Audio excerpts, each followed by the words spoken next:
friends, Jennifer Eddings here. We're back for another episode of the Call It Collective. And today I'm so incredibly honored to have my personal friend Christine with me. You know, the Call It Collective was designed to speak or to provide a safe space for healthcare workers to come and just talk about all of the real, the raw, the honest, everything. But as I kept thinking about it and as I've gone on this journey, the truth is that caretaking is not exclusive to healthcare workers. There are people out there, like my friend, that have literally had to change their entire life to start taking care of a family member. And that's what I've asked her to come here and share with us today. And again, thank you so very much for being here. Thank you for inviting me. You're very welcome. And I actually feel like I should apologize. You know, whenever I started, when I was approached about this podcast, I was trying to give every reason why it wouldn't work, every reason why I wasn't the right person for it. And one of the reasons I gave was, well, I'm not coming dressed up every time. And he's like, I don't care what you look like. And up until now, it's always been the cute shoes, the jeans, the whatever. And today I woke up, I just didn't feel like it. So I have on my sweatpants and I have on a tank top. And then you come in looking absolutely ravishing. And so I almost feel like I should apologize to you, like I'm almost taking the level of this down a bit. No. We're gonna work through that, and I think you're gonna carry us both. With you look beautiful no matter what. So do me a favor, so I always make my little one-liner jokes, like for the two people that would probably watch this, you could just go ahead and introduce yourself and give them just a little bit of backstory about you. Well, I'm Christine Barton, and I was a 21-year teaching veteran. I'm an only child. My mother was always the one that took care of me, protected me, and then because of a lot of circumstances that happened to her when she was younger, her health started failing, and especially spinal, muscular, skeletal issues were the biggest thing. And I was having to take off so much time from teaching to do things for her. It wasn't fair to my students. It wasn't fair to the school. And because circumstances looked like I could pull away from teaching to be her caregiver, that's what I did, and that's what I'm doing now. I love that. Now, I just want to touch on something real quick, and I warned you before we started that I typically give you guys a list of questions, and I'm like, I might hit one of them, you know? Right. But you just said something a second ago that at the time circumstances looked like you could pull away. And I do want to get back to that. So I'm putting a bookmark on that one because I think it's significant. But can you tell us just a little bit about like the moment you realized that you were going to have to make this transition? What did that feel like for you? What did that feel like for your identity? Honestly, it was terrifying because I was a teacher. That is what I did. That's all I ever wanted to be, was a teacher. And there had been other circumstances during my teaching career that I thought I was going to have to quit teaching, personal injuries and things like that. And I was able to continue. So I felt like that was the thing I was going to do until, you know, probably 70 years old. Yeah. Because I loved it. Yeah. And so it was very scary to do it, but here's my mother, who is just the most beautiful soul. And I needed to be there for her. She had always been there for me. But it was very scary because I felt like I was losing a big part of who I was. And I didn't know what that was going to feel like. So it was very terrifying. Yeah, I'm sure it was. So how did that go with, as far as your day-to-day before? Like, did it go to like, did she need full care?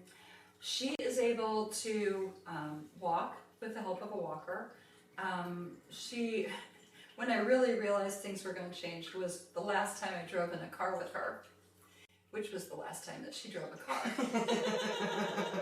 Because I was pregnant away, God, a long time. Yeah. You know, and it was just reflexes and things, the medication she was on.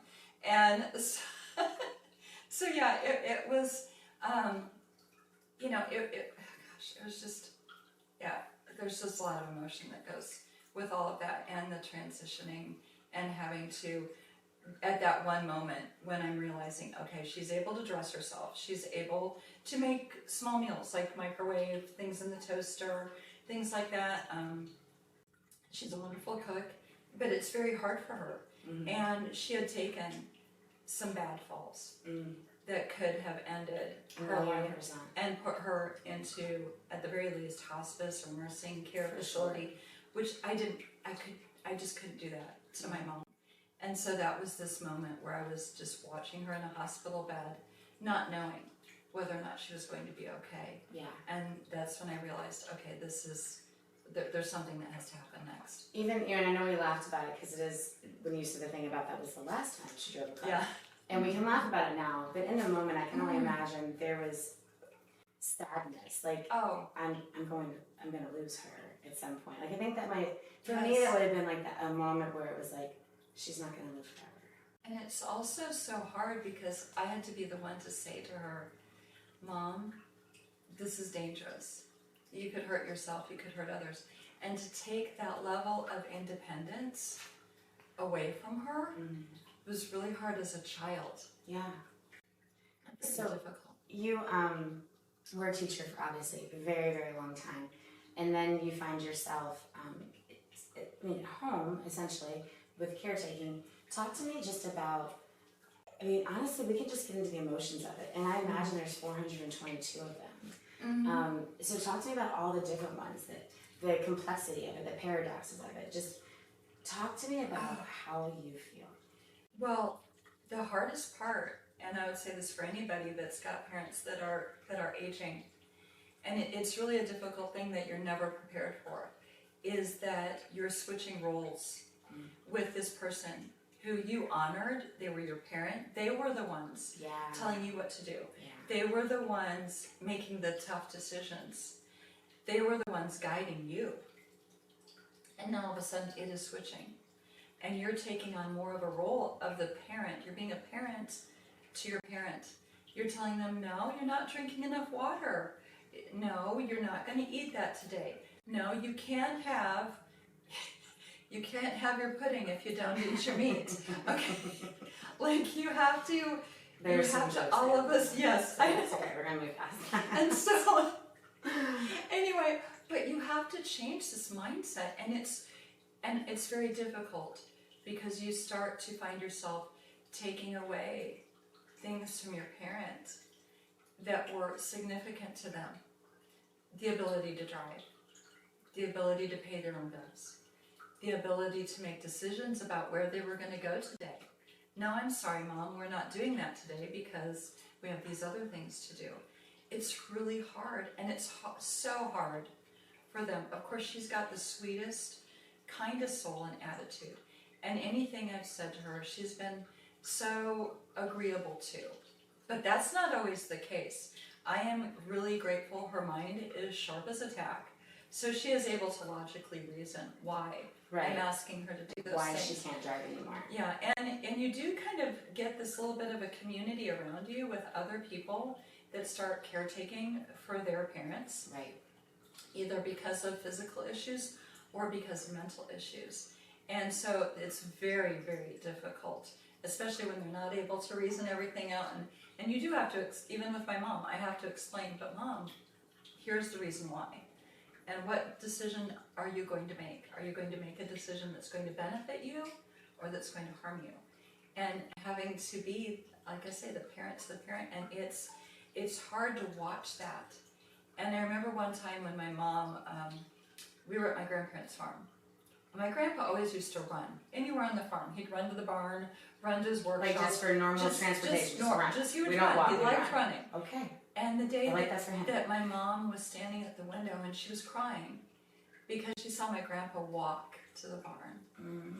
And she goes, gosh, it's hard to see your parent fail in an area. And I didn't understand that. Yeah.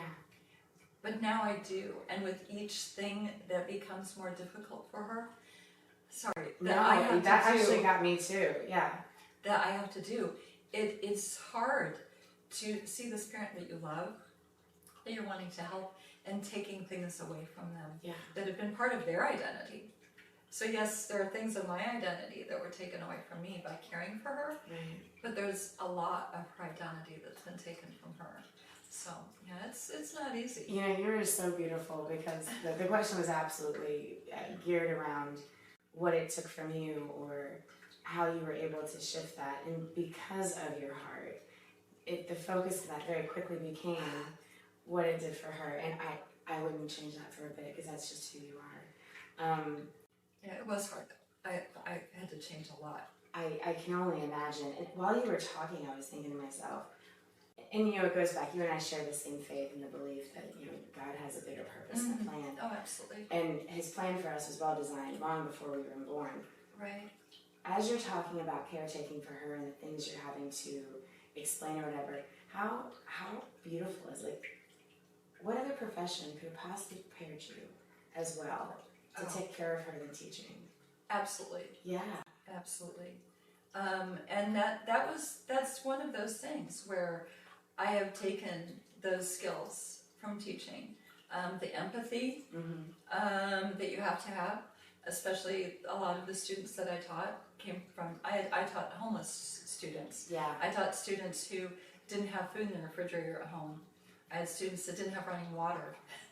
Okay, I had students who were coming to school hungry, not dressed appropriately for the weather, all of these things, and having to really show that empathy towards them and putting myself in their place. And now I'm putting myself in my mom's place. Yeah. And also trying to do whatever I can to make myself as healthy as I can be, so my children hopefully won't have to do a lot of these things for me, because I do realize what it has taken away from me. You can't just make plans. I can't just say, I'm going to go on a vacation now, or I'm going to do this. Everything is geared around, how is my mom? Just Right. like, it's like having a 5-year-old, Yeah. but that's very large. And can talk back really, really well. And can talk very well. Yeah. And you still want to, again, you talk about faith. My mom always said to me growing up, and I think it was to share faith and also to maybe guilt trip me a little bit. Because she would say, the only commandment that actually comes with a promise is honor your mother and your father, that the days in your land will be long and prosperous. And so I've always had that mindset of, I need to honor my mother. Do you think that you are the minority in that, in the sense that, and I still stand by my decision, it was slightly different when my father got sick and then was, intubated and right before he put him into hospice. He went to a home. He was a 350-pound, 6'4" man that had a trach to vent, full care, total care, could barely move. And he would have gone home to Tennessee with my sister and my mother. I was a strong advocate for don't you dare, because there's just no way you could really care for him. Right. Now that's a slightly different, but there are probably a lot of people in your position that may not make the same choice. And I'm not saying it's right or wrong. Everyone makes their own decisions. Right. But do you think that you choosing to step up and care for her is in the majority of what people do, or do you think that you're more in the minority of that? I think probably more in the minority. I think so too. Also, just on a side note, before I started teaching, I had worked, when I was going to college, I worked as a receptionist at a multi-level care facility. And so I saw people that their kids would come in, put them in the care facility, and I never saw the kids again. Yeah. And I always felt bad for the people that were there. So, and again, I don't judge, because people have jobs that they have to do. Now, again, now, are you willing to? You don't have to, because we didn't talk about that. No. And earlier when we were talking before we started filming, I think that plays a huge part in this. It does. Only if you're comfortable. Yeah, and recognizing too, no matter what happens in your life, and because I do direct my life a lot on what I feel God wants me to do, even though it's not easy. Let me preface this by saying you need to be forgiving of people. But back when this was going to happen, it was in 2020, and I had spoken with my husband about how I was just really feeling bad for my students, feeling bad for my mom. I felt like I was failing somebody every day. Every day. And he said, you don't have to worry. You can take care of your mom. The only debt we have is our house payment. We're doing really well. Our retirement's great. You can have my insurance through my work, and we're set. We're good. You can do this. You can step away from teaching to care for your mom, however long that is. And so I did that in February of 21. And then 6 months later, he decided to go a different direction in his life. And I no longer have that husband. Somebody else does. And you tell that with such grace and humility. And there's another I way just I told could that have story a told little that. different. There's another way I That's could have fine. told that. But again, that's stuff that happened. They're beautiful. And so now, of course, finances are, thankfully I have the wonderful skill set of shopping at thrift stores and knowing how to pinch a penny until Abraham Lincoln starts crying. So I've got those skills.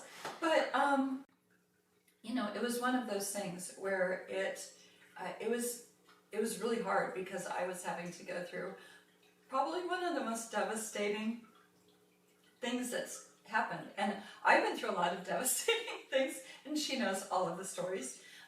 Part of those devastating things that happened in my childhood is what actually led to my mom's disabilities that she has now. Absolutely. And lots of physical abuse. And so I went through that and still had my heart broken beyond belief. And to be able to show up for my mom every day. And while you were breaking. While I was breaking. Yes. And my children were breaking and Yes. trying to pick up each other's pieces. Yes. And thankfully, I have a mother with such a huge compassionate heart. She could even sense. And she'd be like, sweetie, I'm fine today. Everything's fine. I've got plenty of food here. Just rest, write, journal, pray, whatever you need to do. So so that is a significant part because I was not just sacrificing identity by caring for my mom right now. I don't have money going into retirement. Correct. I don't have insurance. That's great insurance. Yeah. There's a lot of things. And I'm still choosing my mom. Hey friends, Jennifer Eddings here, the heart behind the Call Light Collective. I created this space for you. I created this space for me. I created this space for all of us. This is a space that is designed for us to come in and speak about the things that are heavy. For anyone that is navigating a difficult situation, for anyone that has found themselves standing in the middle of life just looking for the light. Around here, we talk about the things that aren't easy to talk about. We talk about the things that people typically are quiet about or whisper about. We talk about the things that literally can set someone free once they know that they're not the only one going through it. So this is my ask of you. I want you to be just as much of this movement as I am and the women that have sat in these chairs before you. I would love for you to share your story with me. Write to me, tell me what you're going through. Share a situation that you've been navigating through and you just would love some outside perspective on. Or if you just really need to know that you're not alone.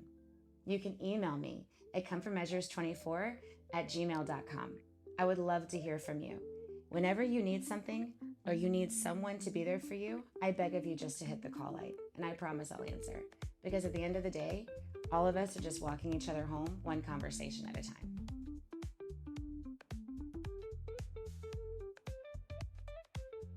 Your entire world shifted. Every aspect of it. And Yes. yeah. It really did. And, but this is the thing that is cool, is that God works all things out for good. Yes. And I know that, I always say, what's the best thing that can happen to me today? And That's a beautiful mindset. so you have to look at it like that, and also to say, today I'm better than I was yesterday, and tomorrow I will be better than I am today. Because that's the path I'm taking. That's the choice I'm making. And my choice is also to try and help my mom to be at her best. And when you were talking about your dad, and there are situations, if my mom was not able to get up from a chair, if she was not able to move around because of back issues I have myself, I would not be able to care for her. She would have to be someplace where there are trained professionals to do that.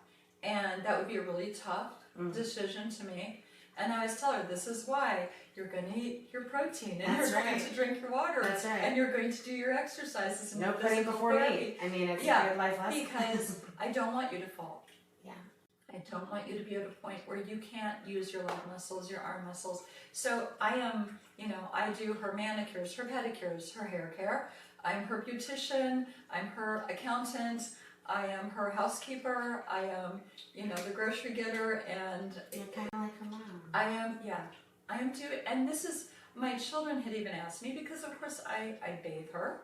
I help with those things, which is also It can be uncomfortable. an uncomfortable transition. And my children had asked, how are you able to do this? Grandma has issues and things that come up where you are cleaning up, doing all of these things. And I said, every single thing I am doing for her is what she already has done for me. When I was small and my legs were short, she would make her steps smaller so that I could keep up with her. When I spilled on myself, she wiped me up. When I needed a bath, she bathed me. Whatever I'm doing for her now, the protection she gave me, the love she showed me, the compassion, when I'd ask for the same story to be read night after night, and she would patiently read me that story, and now she's retelling me stories for the 100th time that I would like to say, I've heard that 100 times.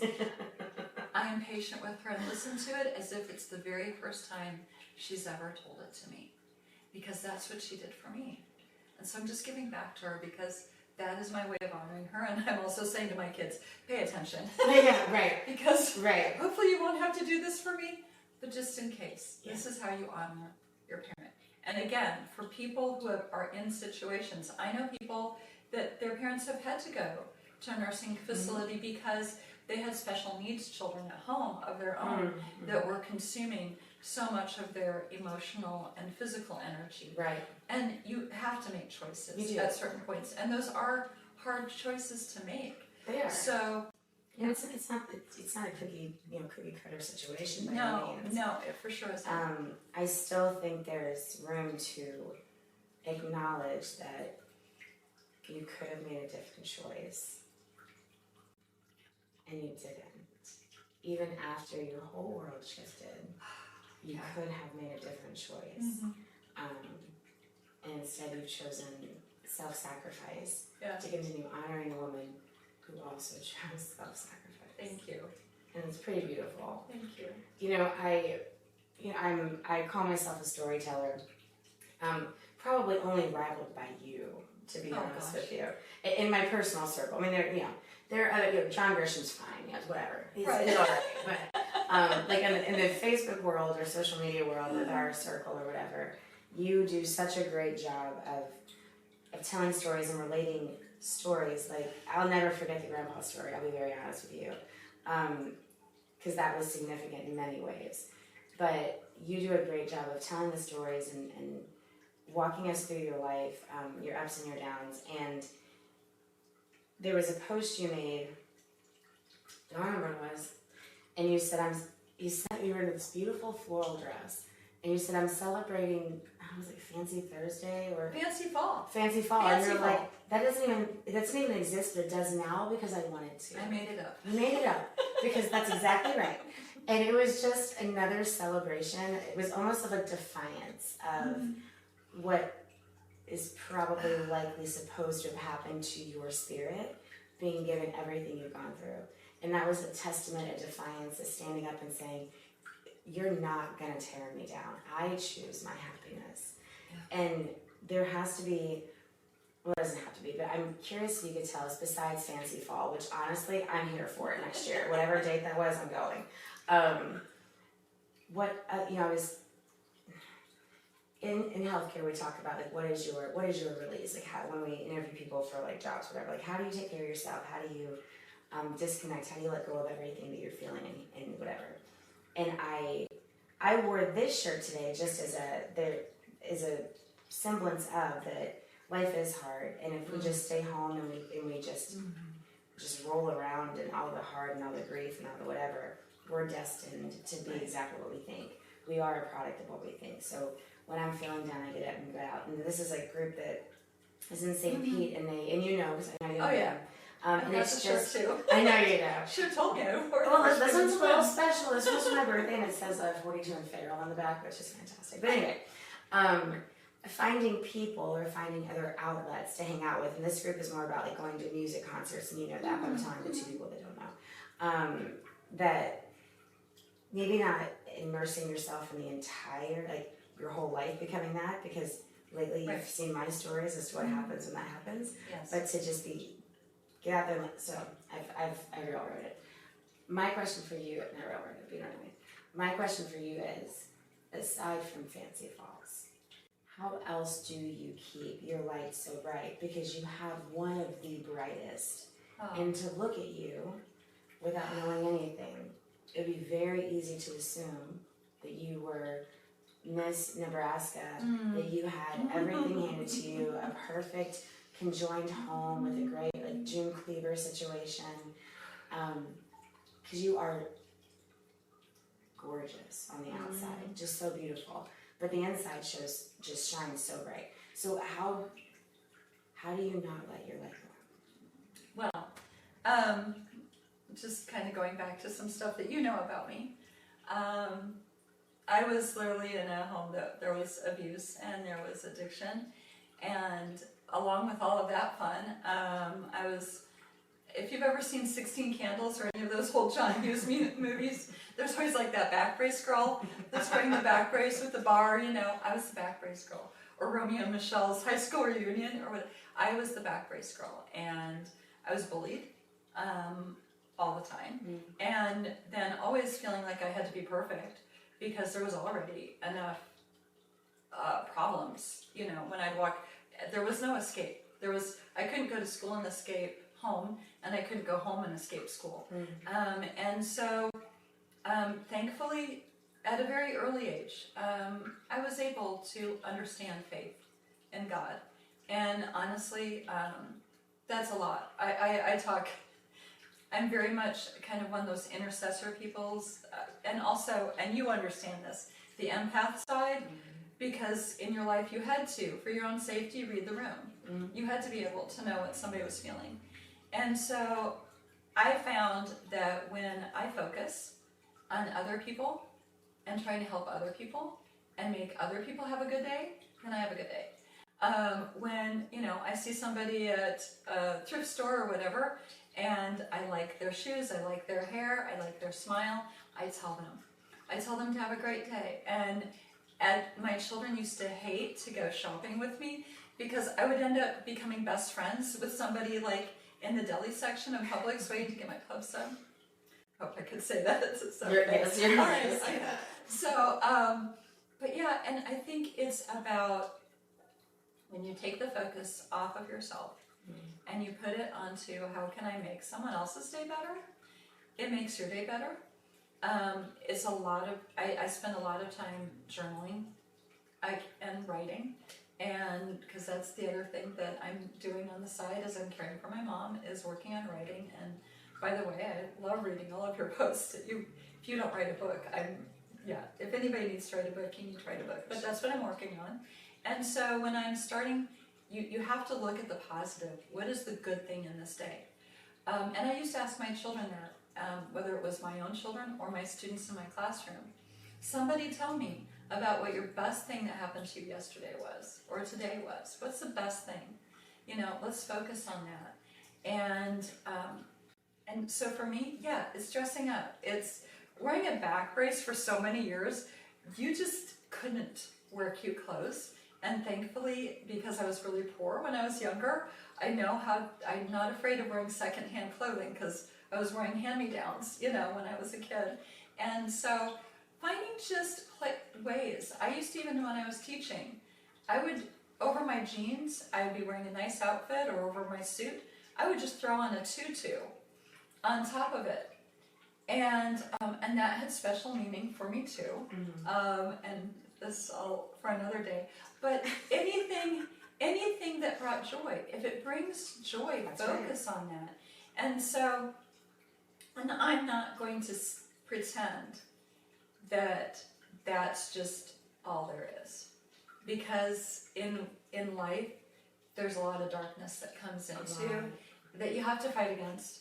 And I have those days where I am pity partied to the nth degree. I am, you know, throwing confetti and having my own little pity party about the things that I'm going through and the things I've had to sacrifice. So no, I know what it's like to be hungry. I know what it's like to be homeless. I know what it's like to be poor. I know what it's like to be bullied and abused. I know what it's like to be afraid every day for a really long time. Yeah. And so I guess my thing with teaching and even caring for my mom is the need to make sure, because you never know what another person is going through. It's true. And so if I can make somebody else's day better that might be going through their own personal hardships or heartbreak, then that's a good thing, if I'm able to do that. And so, I made it up. Everybody can participate. Hardships or heartbreak, then that's a good thing, if I'm able to do that. And so, I made it up. Everybody can participate. You did make it up. It was great. Yeah, so it's about, what can I do to make someone else's life better? And when my mom, because I'll go home at night, she lives in her own house because she insists on it. And first off, all of the walls in her house are purple, and it's beautiful. Okay. Because that's her favorite color. I love that for her. And she likes to keep the house at a very comfortable 81 degrees. And I think that's subjective. The very comfortable part. You know why? Because arthritis, warmth feels better when you're in pain. And you have to be understanding of that. And also having, I know every episode of Andy Griffith's show as well, but that makes her happy.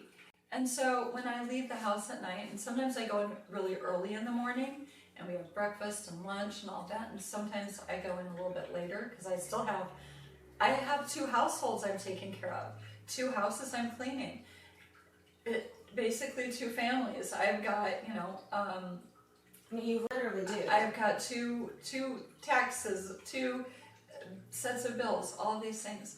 But when I go to leave my house and my mom hugs me and tells me that I'm the best daughter ever and how grateful she is to me, oh my gosh. And she always, if you go right now to her house and we sit down over a cup of coffee, the first thing that she'll tell you is, if I would have sat across the table from God and asked him for the perfect daughter, he gave me better.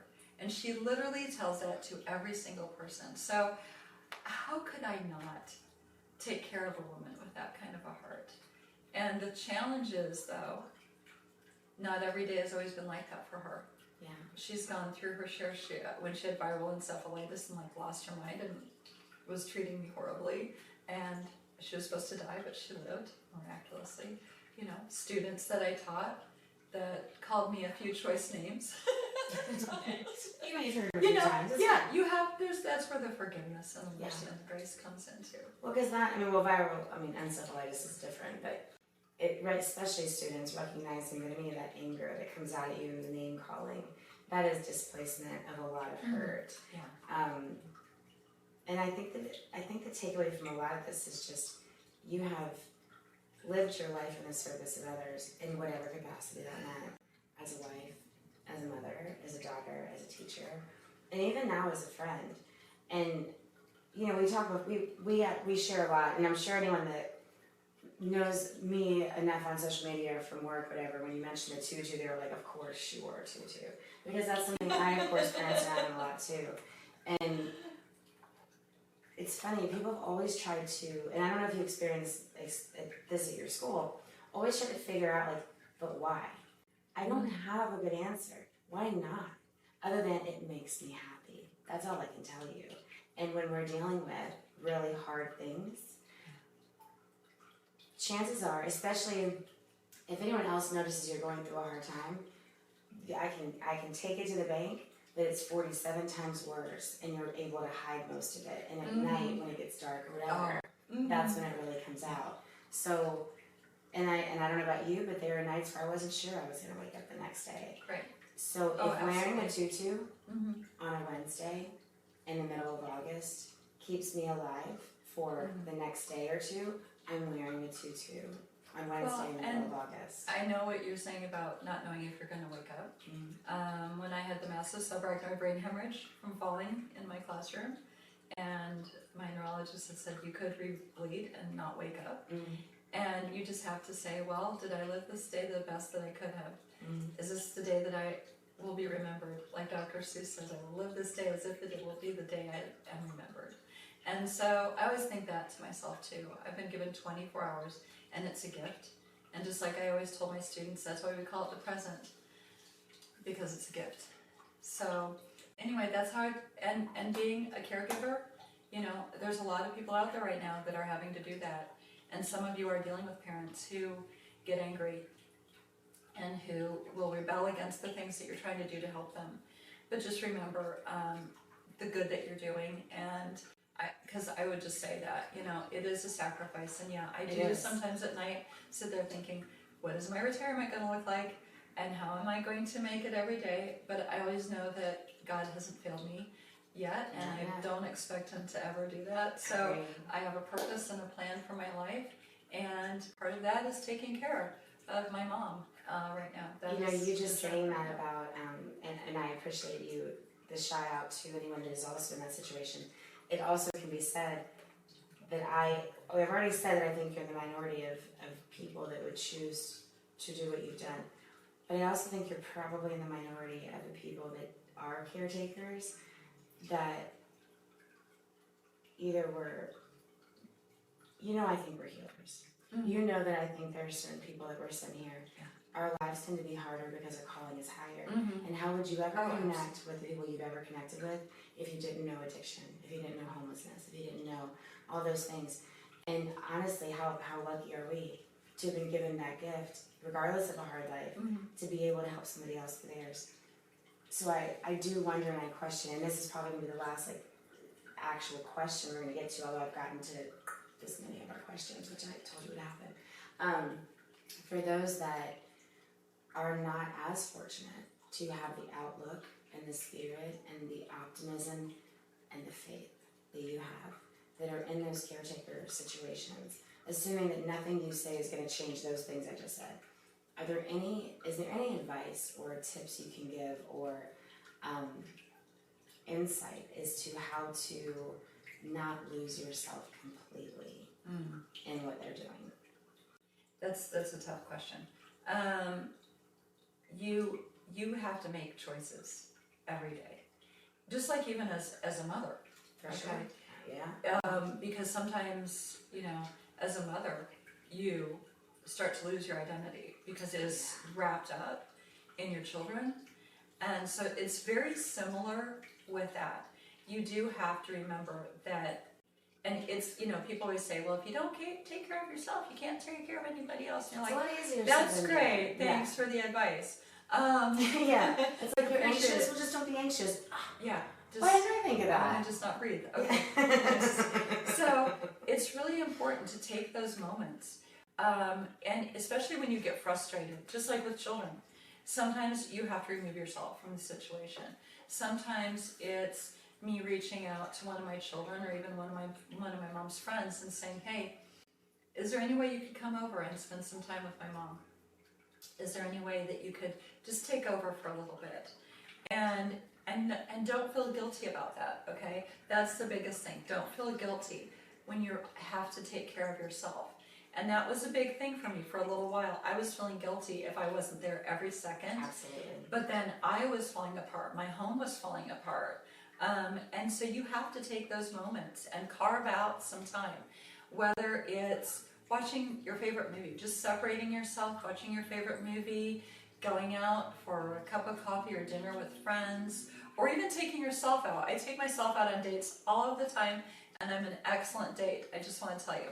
I always hold the door open for myself. But you have to do things, and whether it's meditation, whether it's prayer, whether it's journaling, that's where you can take out a lot of your frustrations, a lot of the, when you're like, oh, I can't do this, and then you journal, you know, or you pray about it, or you just find that friend that you can vent to where your venting is safe, and you just take those moments to be fancy, to put on the tutu, or to just relax, to just lay out in the sun on a blanket and just take in some of the fresh air. But you have to, because if you don't do that, there is like literally a statistic that caregivers, if they don't do that, the person you're giving the care to might outlive you.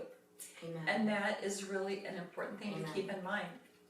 That's one of the things I was told right off the bat. Your mom might outlive you if you do not take better care of yourself. And so that is really an important thing to keep in mind. You touched on the guilt, and I think that the majority of us in this world, that's probably the most debilitating emotion, to feel the guilt or shame. Yes. And I love just you speaking and telling your story. It will touch someone that is currently feeling guilty because they didn't want to watch Andy Griffith for the 50th time. Because they did not want to hear that story that they've heard 100 times. And you give them permission to at least say, you know what, I'm normal. Yes. This is normal. And I am doing the absolute best that I can do. And not that you need encouragement to continue telling your story, because I know you're going to, but I just don't know if you realize the impact that you would have, or that you do have, on those that are feeling alone, and that they're by themselves, and that they must be the only daughter who did not want to make poached eggs for the 14th day. And it's just not true. They're not alone, and you're not. And none of us are alone in any of this. No. And that is why I know you are so committed to living out loud and sharing all of the things. Absolutely. And also, and if I could just add something. Please. If you're a caretaker, whether you're a parent, whether you're caring for a elderly parent, whatever the case might be, give yourself some grace. Give yourself some forgiveness. Because there are going to be times that you are going to snap. And you're going to be like, oh my gosh, do we have to have it at 81 degrees and you're going to turn it down to 70? Yeah. And you're going to be like, I'm sorry, you're just going to have to freeze for a minute because I can't handle this heat. Okay. And then after the fact, you're like, oh my gosh, I didn't need to talk that way. I didn't need to have that tone. I should have showed more grace. Look, give yourself grace, because you're only human, okay? And she didn't put a blanket on. And you're going to have those days where you're going through something yourself, and you're still having to step up to the plate for someone, and you're not going to necessarily do it perfectly, but you don't have to do it perfectly. Sometimes all you have to do is show up. I swear that is it. Sometimes the most important thing that I give to my mom in the course of my time with her is just my presence, a hug, holding her hand, something like that. That might be all I can give her for that day. But that means you gave her 100%. But yeah, and then you just have to say, you know what? Maybe today wasn't perfect, but God willing and the creek don't rise. Maybe I'll get it tomorrow to do it better. So show yourself some grace, show yourself some mercy and forgiveness, okay? Because you need it as much as anybody else does. And I want to add on, and we definitely are getting close to time, and I do want to add on to that because you're right. I remember at a time where I was just really struggling, and I would hear people say, you have to pour into your own cup before you can pour into others. I was so tired of hearing that. I was so tired. I was like, what does that even mean? I don't even know. And then people would say, well, why don't you take yourself to a movie? What is going to see Ghostbusters going to do for me? Because my husband cheated. How is going to go see that movie going to help me? It's not. But then one day I was like, you know what? I'll go see the damn movie. I'll just go. Because nothing I'm doing is working. It wasn't the movie. It was the time away. Yeah. It was the space away. Yeah. Doing something for myself, regardless if I care to see that damn movie or not.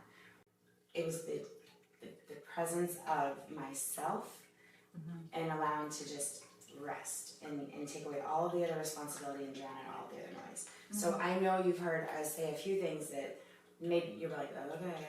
I get it. There is truth to it, guys. I'm one of the biggest skeptics of some of that shit. I'm like, especially when I'm like, oh, well, don't be anxious.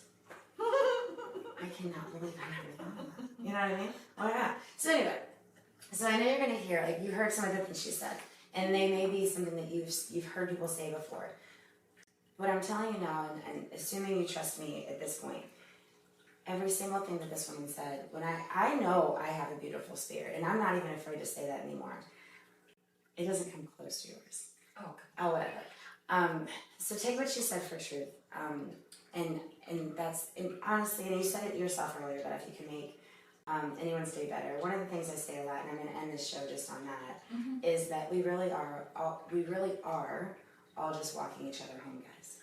Every single one of us. And if there's anything that you can, or I can, or she can do each day or every moment to make somebody else's journey a little less heavy, or a little more bright, that is literally the only thing we're here to do. No matter what your faith is, I don't care. That is what we're here to do. It is about humanity. It is about being here for each other and showing up every day, despite how hard it is. This could not have been easy for you to talk about, at least, or maybe it was. I don't know. But I am so thankful. Life. It is life. It is life. And I am incredibly grateful for you. I am so grateful for your mother, because you are here and you are who you are because of her. I am. And you have shared so many beautiful Absolutely. stories about her, and hopefully one day you can share them again with everybody. Oh, I'd love to. If I can be half of the mother that she was, I will be successful. Especially I'm not so sure my kids will make the same choice that you did to take care of your mother. I'm just going to be really honest. So I just want to say thank you from the bottom up. Oh, thank you for having me here, because it's an important conversation. It is such an It important really conversation. is. And you never think, in a million years, I thought my mom was going to be that person that was going to live to 100 and be wearing her high heels and, just rocking it and being totally healthy. You never think that's going to happen until it happens. And there's nothing that prepares you for it. It's just life. It's just like, And you have to just keep on figuring out how to roll with it. So. oh, absolutely. Anyway, I appreciate you guys so very much. It's been another episode here with Christine again. Thank you very much. And just a reminder to everybody else, caretaking is not just healthcare professionals. Caretaking is a mother, it's a father, it's a sister, it's a friend. It's honestly probably any of us. So anyway, until next time, all my love, all my light, this is The Calling.